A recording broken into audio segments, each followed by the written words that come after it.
오늘은 데살로니가전서 시리즈 25번째 성령과 예언이라는 제목으로 함께 은혜를 나누겠습니다. 여러분, 지난 시간 우리는 항상 기뻐하라, 쉬지 말고 기도하라, 범사에 감사하라 라는 이 말씀을 우리가 함께 나누었죠. 굉장히 친숙한 말씀인데, 여러분, 이 말씀을 두고 우리는 조금 새로운 질문을 지난주에 해봤습니다. 정말 사람이 항상 기뻐할 수 있는가? 정말 사람이 쉬지 말고 기도할 수 있는가? 정말 범사에 감사할 수 있는가? 이 질문에 대해서 우리 이렇게 고백했습니다. 항상 기뻐하라는 말씀은 슬픔을 항상 느끼지 말라라는 뜻이 아니라 이 슬픔 중에도 하나님께서 주시는 기쁨을 잃지 말라. 또 이 범사에 감사하라는 말씀도 모든 일을 감정 없이 질문 없이 무조건 좋게 여기라는 그런 뜻이 아니라 내 기쁨 이면에 누군가의 아픔은 없는지 살피면서 어려움 중에도 하나님의 선하심을 믿고 감사의 길을 포기하지 말라, 이렇게 우리가 이제 고백했습니다. 그래서 그럼에도 불구하고 기뻐합시다. 그럼에도 불구하고 기도합시다. 그럼에도 불구하고 감사합시다. 이렇게 우리가 지난 시간 말씀을 결론 지었습니다. 그리고 오늘은 여러분, 지난 시간과 연결됩니다. 우리가 정말 그렇게 살려면 여러분 무엇이 필요할까요? 슬픔 중에도 기쁨을 잃지 않고, 이 막막함 중에도 기도의 자리를 떠나지 않고, 어려움 중에도 이 감사의 길을 포기하지 않으려면 우리에게 여러분 무엇이 필요할까요? 그냥 좋은 마음만으로는 여러분 부족합니다. 내 결심만으로도 부족합니다. 내 좋은 감정만으로도 부족합니다. 여러분, 그때 우리에게 필요한 것이 있습니다. 그것이 바로 성령과 예언입니다. 우리 19절, 20절을 다시 한번 읽어보겠습니다. 성령을 소멸하지 마십시오. 예언을 멸시하지 마십시오. 여러분, 굉장히 짧은 두 문장이지만 여러분, 이 안에 아주 건강한 신앙생활의 중요한 원리가 담겨져 있습니다. 한번 저를 한번 따라서 해보실까요? 성령과 예언. 네, 그렇습니다. 여러분, 성령과 예언이 함께 있어야 합니다. 성령의 감동과 말씀의 기준이 함께 있어야 합니다. 뜨거움과 분별이 함께 있어야 합니다. 은혜와 진리가 함께 있어야 합니다. 여러분, 자전거를 처음 배울 때 한번 생각해 보십시오. 여러분, 자전거를 잘 탈 수 있는 비결이 무엇인가요? 균형이 있죠. 양손으로 핸들을 잘 잡고 이게 무게 중심을 잘 잡아야 합니다. 이게 너무 이렇게 왼쪽으로 쏠리면 넘어지죠. 그리고 너무 이렇게 오른쪽으로 쏠려도 넘어집니다. 오른쪽 이렇게 쏠릴 것 같으면 왼쪽으로 이렇게 중심을 잡고, 왼쪽으로 쏠리면 오른쪽으로 중심을 잡고, 그렇게 우리가 무게 중심을 아주 잘 잡아야 하는 것이죠. 중요한 건 균형입니다. 그러니까 처음에는 이렇게 비틀비틀하지만 그래도 우리가 이제 몸이 잘 균형을 잡게 되면 어느 순간 이제 그때부터 자전거가 이제 앞으로 전진하기 시작합니다. 넘어지지 않을 뿐만 아니라 방향도 잡고, 그리고 앞에 장애물이 있으면 장애물도 잘 피하고, 그렇게 원하는 그런 곳을 향해 전진할 수가 있는 것이죠. 자, 슬라이드 한번 보십시오. 그런 것처럼 여러분, 이 자전거의 원리와 그리고 신앙의 원리가 똑같습니다. 이 신앙에도 중요한 건 균형이 필요합니다. 바울은 오늘 그 균형을 이렇게 말하고 있는 거예요. 성령을 소멸하지 마십시오. 그리고 예언을 멸시하지 마십시오. 두 가지를 이야기하고 있는 것입니다. 여러분, 한번 같이 생각을 해볼까요? 만약에 예언만 붙들고 성령을 소멸하면 어떻게 될까요? 그때는 신앙은 차갑게 메마를 수 있습니다. 반대로 이 성령의 감동만 말하고 예언을 멸시하면 어떻게 될까요? 그때는 신앙은 아주 위험한 방향으로 흔들릴 수가 있습니다. 자, 왜 그런지 오늘 본문을 순서대로 따라가면서 한번 답을 찾아보겠습니다. 그러니까 먼저 19절입니다. 성령을 소멸하지 마십시오. 성령은 하나님께서 우리 안에서 일하시는 생명의 힘이에요. 이 성령의 기능은 우리의 마음을 깨우시고 우리를 예수 그리스도께로 이끄시고 이 말씀을 단지 머리로만 아는 지식이 아니라 삶으로 살아내게 하시는 하나님의 영입니다. 여러분, 이게 성령이에요. 우리가 성경을 읽습니다. 그리고 지금처럼 이 목사가 전하는 말씀도 듣습니다. 그리고 교리도 배웁니다.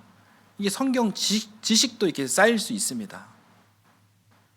그런데 여러분, 그것이 머리 안에만 머물러 있으면 어떻습니까? 삶이 달라지지가 않습니다. 감동이 있어야 합니다.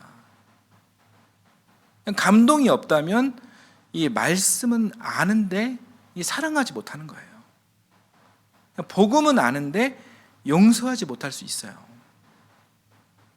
감사라는 말씀은 아는데 원망에 발목 잡혀 살 수가 있습니다. 기도해야 된다는 것을 알면서도 하나님께 나아가지 못할 수 있습니다. 여러분, 그때 우리에게 필요한 것이 무엇이냐면 성령입니다. 성령은 우리가 아는 말씀을 삶으로 흘러가게 하십니다. 머리에 머물러 있던 말씀이 가슴을 뜨겁게 하고 감동을 주고, 그리고 가슴에서 두꺼워진 말씀이 이 손과 발로 나타나게 하십니다.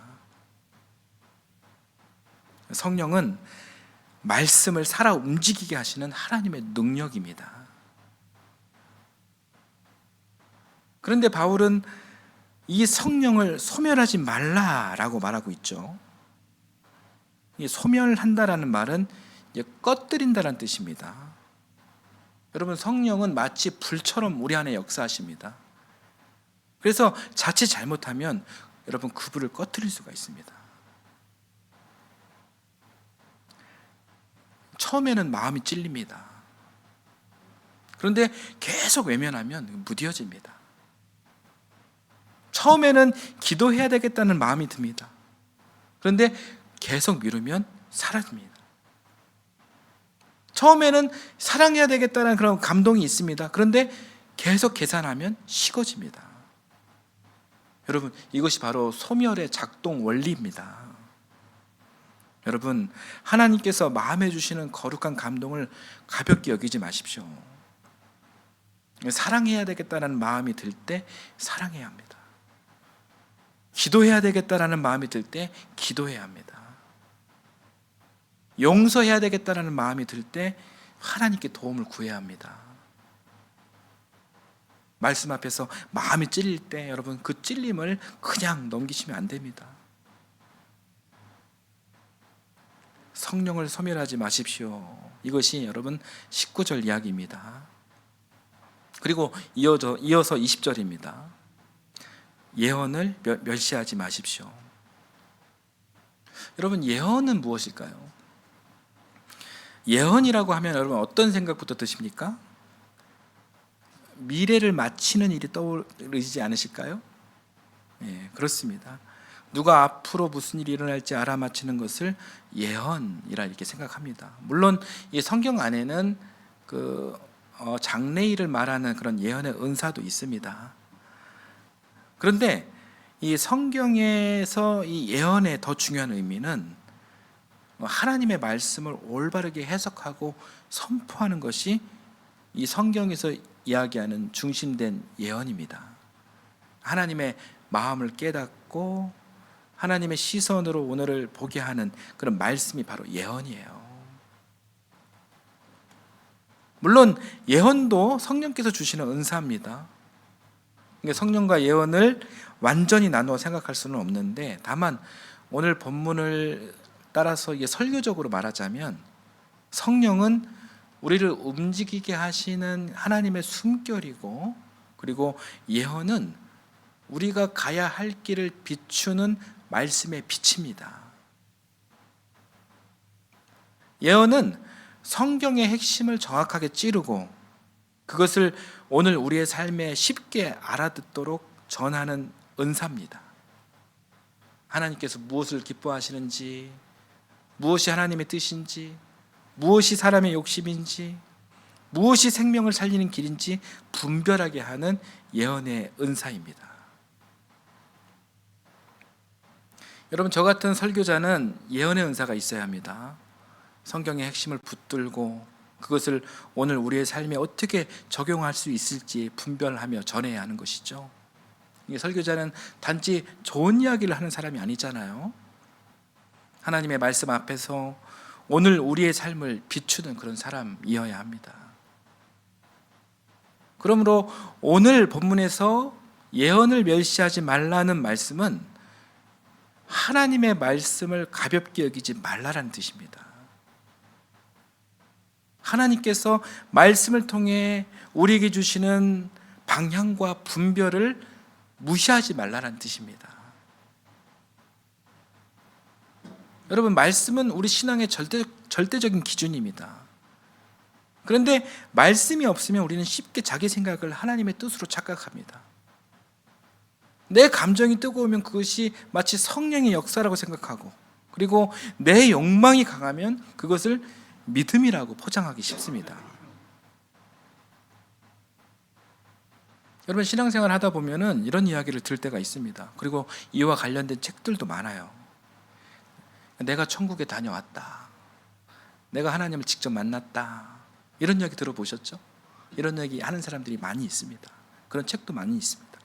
뭐 천국은 이런 모습이고 지옥은 이런 모습이다, 뭐 지옥에 가지 않고 천국에 가려면 이렇게 해야 한다, 그러니까 이런 식으로 그 개인의 체험을 바탕으로 이 신앙생활의 새로운 기준이나 지침을 말하는 경우가 있습니다. 넓게 보면 이 흐름도 신비주의적 신앙이라고 볼 수가 있어요. 물론 우리는 뭐 초월적 하나님을 믿죠. 그렇기 때문에 그런 고백이 있기 때문에 이 개인 신앙의 뭐 간증, 이 간증은 이 간증으로 존중할 수 있습니다. 누군가가 경험했다고 말한 체험을 우리가 함부로 조롱하거나 그걸 무시하면 안 되죠. 그러나 문제는 그 체험이 이 성경을 넘어서는 기준이 되면 안 된다는 거예요. 그런데 이 말씀의 분별 없이 이 성령의 체험만 강조하다 보면 이 넘지 말아야 할 선을 넘어서는 경우가 대단히 많이 있습니다. 그래서 이 신앙의 혼란을 초래하는 경우가 많습니다.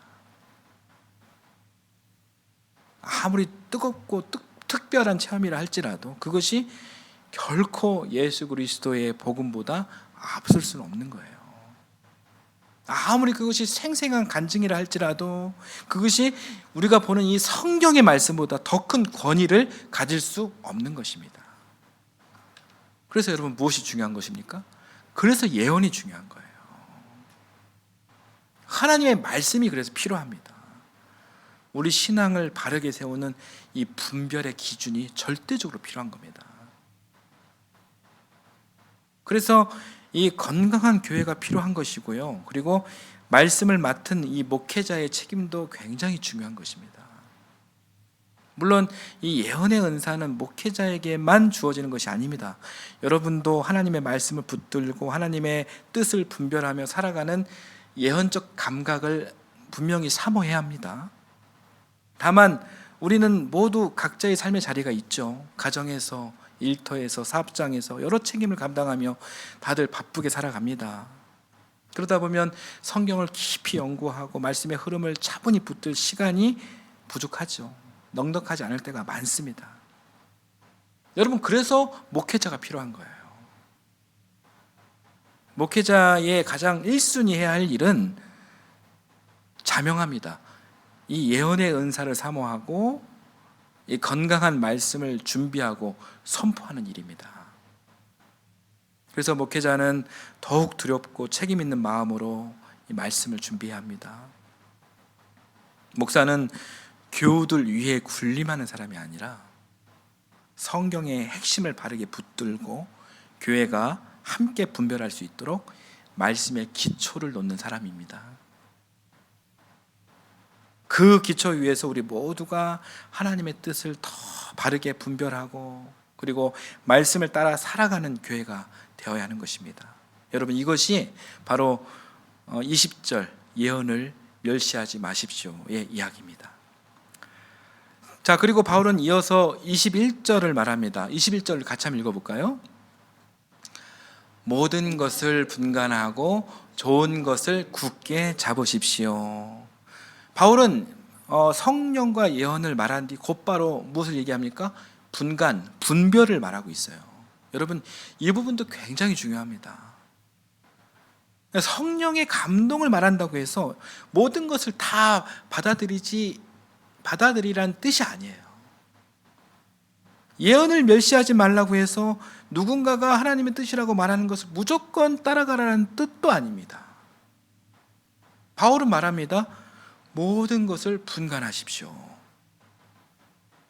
무엇이 하나님으로부터 온 것인지, 무엇이 내 욕심으로부터 나온 것인지 분별해야 합니다. 무엇이 생명을 살리는 일인지, 무엇이 사람을 무너뜨리는 길인지 분별해야 합니다. 무엇이 복음의 길인지, 무엇이 세상의 방식인지 분별해야 합니다. 우리가 지난 시간 나눴던 말씀도 여기와 연결됩니다. 항상 기뻐하라. 여러분, 기쁨을 분별해야 합니다. 내 기쁨을 가져오기 위해서 다른 사람의 슬픔을 외면하는 기쁨은 하나님께서 주시는 기쁨이 아닙니다. 쉬지 말고 기도하라. 여러분, 기도도 분별해야 합니다. 내 욕망을 하나님께 요구하는 기도가 아니라 하나님의 뜻 앞에서 내 삶을 열어드리는 기도가 되어야 하는 것이죠. 범사에 감사하라. 여러분, 감사도 분별해야 합니다. 내 성공만 바라보며 그 이면에 있는 누군가의 아픔을 보지 못하는 감사는 여러분, 성숙한 감사가 아닙니다. 그러므로 신앙은 무조건 뜨거운 것이 아닙니다. 그렇다고 무조건 확신하는 것도 아닙니다. 무조건 좋게 말하는 것도 아닙니다. 여러분, 신앙은 분별하는 것입니다. 모든 것을 분간하고 하나님께서 기뻐하시는 좋은 것을 굳게 잡는 거예요. 그래서 여러분, 21절을 보면 21절 다시 한번 보여주시겠습니까? 모든 것을 분간하고 좋은 것을 굳게 잡으십시오. 이렇게 이야기하고 있는 거예요. 여러분, 우리가 오해를 하지 말아야 될 게, 분별은 여러분 비판하기 위해서만 있는 것이 아니에요. 분별의 목적은 비판이 아니라 좋은 것을 가지기 위해 있는 거예요. 여러분, 이거 우리가 절대 오해하면 안 됩니다. 그러니까 신앙생활을 하다 보면 어떤 사람은 이 분별이라는 이름으로 늘 비판만 합니다. 이것도 틀렸고 저것도 틀렸고, 뭐 이 사람도 문제고 저 사람도 문제고, 기도하지 않아서 문제고, 심지어는 방언을 하지 않아서 문제고, 당신은 성령파가 아니라서 문제고, 뭐 이런 거죠. 그러나 여러분, 정말 그런 말들이 사람을 살립니까? 정말 여러분, 그 분별이, 비판하는 분별이 그 교회 공동체를 세웁니까? 아니에요. 오히려 사람을 위축시키고 공동체를 위축시키고 이 신앙을 서열화하고 또 은사를 기준으로 서로를 판단하게 만들 때가 굉장히 많습니다. 그래서 교회에 내분이 생기고 문제가 생기는 거예요. 바울은 모든 것을 분간하라 이렇게만 말하지 않아요. 이어서 좋은 것을 굳게 잡으라 이렇게 말합니다. 이건 굉장히 중요한 이야기입니다. 여러분, 바른 분별은 무너뜨리는 것이 아니라 하나님께서 기뻐하시는 좋은 것을 붙들고 사람을 살리는 일입니다. 공동체를 살리는 일입니다. 여러분, 그러면 좋은 것은 무엇일까요? 슬라이드 한번 보여주십시오. 여러분, 좋은 것은 무엇이냐면 사랑과 환대입니다. 좋은 것은 사람을 살리는 일이에요. 좋은 것은 예수 그리스도의 마음으로 서로를 품는 일이에요. 예수님께서 요한복음 13장 34절에서 이렇게 말씀하셨습니다. 한번 읽어볼까요? 이제 나는 너희에게 새 계명을 준다. 서로 사랑하여라. 내가 너희를 사랑한 것 같이 너희도 서로 사랑하여라. 여러분, 이 말씀은 예수님께서 죽음을 바로 앞두시고 유언으로 하신 말씀이에요. 마지막으로 하신 말씀이에요. 그러므로 바른 분별은 결국 여러분 사랑으로 모아져야 합니다. 분별한다고 하면서 사랑을 잃어버리면 그것은 복음의 분별이 될 수가 없는 거예요. 옳고 그름을 말하면서 사람을 세우지 못하고, 은사를 말하면서 서로를 비교하고, 성령을 말하면서 공동체를 아프게 한다면 여러분, 그것은 좋은 것을 굳게 잡는 신앙이 될 수가 없는 겁니다. 좋은 것을 굳게 잡는다는 것은 결국 이 사랑을 붙드는 것입니다. 예수님의 유언을 붙드는 것입니다. 예수님께서 우리를 끝까지 사랑하신 것처럼 우리도 서로 사랑하는 길을 붙드는 것입니다.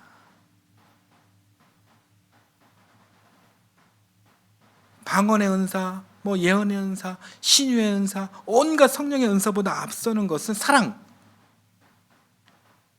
여러분, 서로 사랑하는 일입니다. 사랑하는 여러분 꼭 기억해 주십시오. 반드시 좋은 것을 굳게 잡아야 합니다. 이것이 21절 말씀이에요. 그리고 마지막 22절입니다. 같이 읽겠습니다. 갖가지 모양의 악을 멀리 하십시오.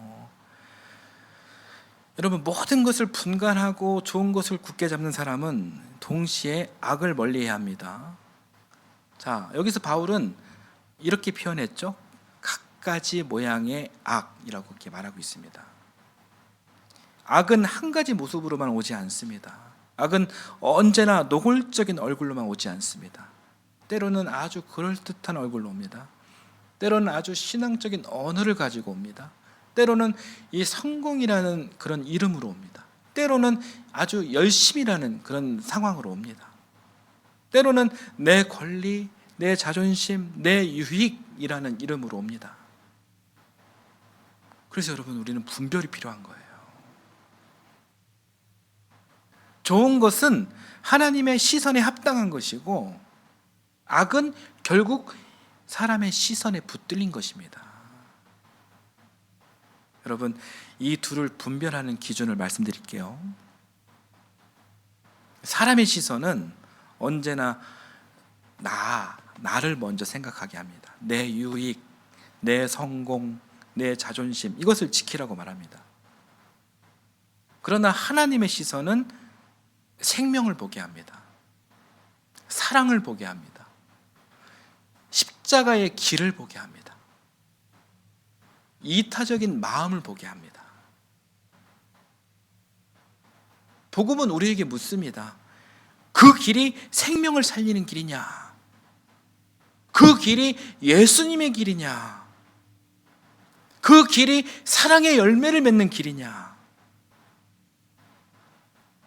여러분, 성령과 예언이 균형 잡힌 사람은 바로 이 질문 앞에 섭니다. 그리고 좋은 것을 굳게 잡고 악은 멀리합니다. 슬라이드 보여주십시오. 사랑하는 여러분, 오늘 말씀은 우리에게 건강한 신앙의 길을 보여줍니다. 19절, 성령을 소멸하지 마십시오. 하나님께서 우리 안에 주시는 거룩한 감동을 꺼트리지 마십시오. 20절, 예언을 멸시하지 마십시오. 하나님의 말씀을 가볍게 여기지 말고 말씀의 빛 앞에 서십시오. 21절, 모든 것을 분간하고 좋은 것을 굳게 잡으십시오. 영적인 말이라고 다 받아들이지 말고 하나님께서 기뻐하시는 좋은 것을 붙드십시오. 22절, 갖가지 모양의 악을 멀리하십시오. 아무리 그럴듯해 보여도 생명을 무너뜨리고 복음에서 멀어지게 하는 것은 멀리하십시오. 사랑하는 여러분, 오늘 우리 각자의 신앙을 한번 돌아보았으면 좋겠습니다. 우리 신앙생활의 중요한 요소는 여러분 균형입니다. 여러분, 나에게 지금 더 필요한 것은 무엇입니까? 성령의 뜨거움입니까? 말씀의 분별입니까? 나는 말씀을 알고 있지만 사랑이 식어 있습니까? 그렇다면 여러분, 성령의 감동을 구해야 합니다. 나는 마음은 뜨겁지만 무엇이 하나님의 뜻인지 잘 분별하지 못하고 있습니까? 그러면 여러분, 말씀 앞에 다시 서야 합니다.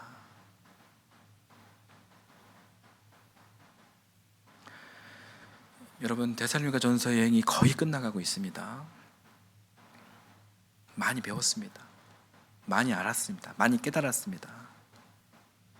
그러나 여기까지 왔다고 우리가 다 아는 것은 아닙니다. 여러분, 우리는 한계투성이 유한한 존재입니다. 우리는 금방 잊어버려요. 말씀을 듣고도 금방 흔들리고, 또 은혜를 받고도 또 금방 다시 넘어져요. 그러므로 우리는 성령을 계속 구해야 합니다. 계속 우리는 하나님 말씀 앞에 서야 합니다. 그리고 우리는 계속 분별해야 합니다. 그리고 좋은 것, 곧 사랑을 굳게 잡아야 합니다. 사랑하는 여러분, 성령으로 충만하고 말씀으로 분명한 삶을 사십시오. 성령의 감동을 소멸하지 말고 하나님의 말씀, 예언을 멸시하지 마십시오. 그렇게 성령과 예언의 균형 속에서 좋은 것, 곧 사랑을 굳게 붙들고 하나님께서 기뻐하시는 선한 삶으로 나아가는 우리 모두가 되기를 예수님의 이름으로 축원합니다. 아멘.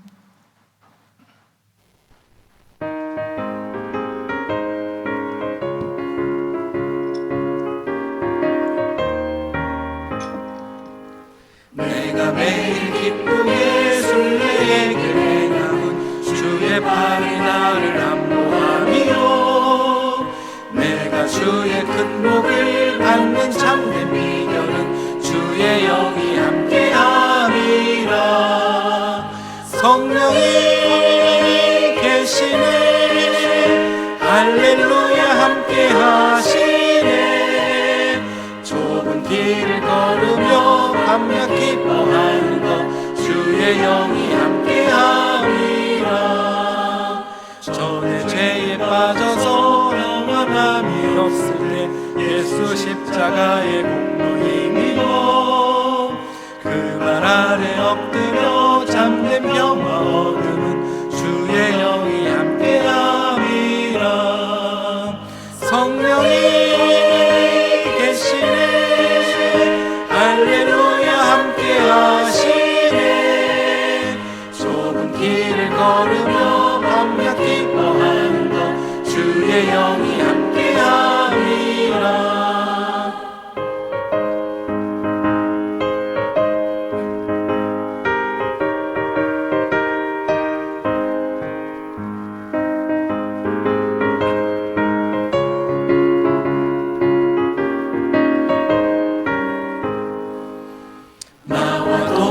하시고 모든 염려하시니 나는 숲의 새와 같이 기쁘다.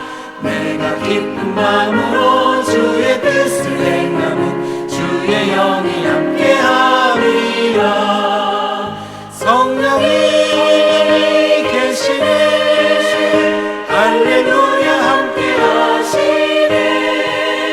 좁은 길을 걸으며 밤낮 기뻐하는 것, 주의 영이 함께하리라.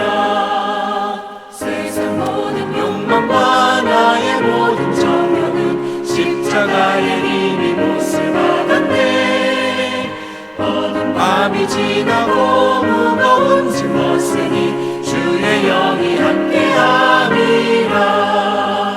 성령이 계시네, 할렐루야 함께하시네.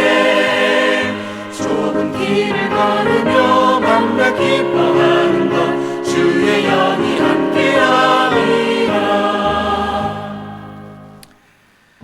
사랑의 하나님, 오늘 말씀을 통해 성령을 소멸하지 말고 예언을 멸시하지 말며 모든 것을 분간하고 좋은 것을 굳게 잡으라는 말씀을 마음에 새기게 하시니 감사드립니다. 우리의 신앙이 한쪽으로 치우치지 않게 하옵소서. 성령의 감동을 바라면서 말씀의 분별을 잃지 않게 하시고 말씀의 기준을 붙들면서도 성령의 생명과 따뜻함을 잃지 않게 하옵소서. 또한 주님, 우리에게 좋은 것 곧 예수 그리스도의 사랑을 굳게 붙드는 믿음을 허락해 주옵소서. 분별이라는 이름으로 사람을 비판하고 무너뜨리는 그런 사람이 아니라 예수님께서 우리를 사랑하신 것처럼 서로를 품고 세우는 그런 예수 그리스도의 제자가 되게 하옵소서. 우리 늘푸른 하이교회가 성령으로 충만하고 또 말씀으로 분명한 교회가 되게 하옵소서. 뜨거움과 분별, 은혜와 진리가 함께 있으며 무엇보다 서로 사랑하는 교회가 되게 하옵소서. 이 시간 주님의 은혜를 기억하며 귀한 예물을 바칩니다. 11조와 감사의 예물, 주정헌금과 선교헌금, 그리고 여러 모양의 예물을 믿음으로 드리는 모든 손길을 주여 축복하여 주시옵소서. 우리의 물질이 하나님 나라를 위해 귀하게 쓰임받게 하시고 드리는 손길마다 감사의 기쁨이 넘치게 하옵소서. 감사드리며 예수님의 이름으로 기도드립니다. 아멘.